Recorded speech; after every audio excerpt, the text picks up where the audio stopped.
Presiden Joko Widodo menghadiri pembukaan Musyawarah Nasional Alim Ulama dan Konferensi Besar Nahdlatul Ulama. Acara digelar pengurus besar Nahdlatul Ulama atau PBNU di Cilangkap, Jakarta Timur. Jokowi tiba di Pondok Pesantren Al-Hamid Cilangkap, Jakarta Timur untuk membuka Munas Alim Ulama dan Konferensi Besar NU. PBNU akan membahas sejumlah isu dalam Munas Alim Ulama dan Konferensi Besar NU 2023. Presiden Jokowi memuji kekuatan besar dan peran NU yang harus dikonsolidasikan untuk kepentingan bangsa dan negara.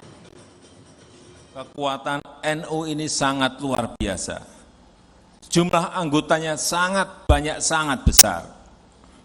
Tersebar di seluruh tanah air Indonesia dan bahkan tersebar di berbagai negara. Kekuatan besar ini perlu dikonsolidasi. Perlu diorganisasi dengan baik. Ditingkatkan terus kualitasnya, bukan hanya di bidang sosial, di bidang keagamaan, dan di bidang kemanusiaan, tetapi juga di bidang ilmu pengetahuan dan teknologi, di dunia profesional, di dunia kewirausahaan,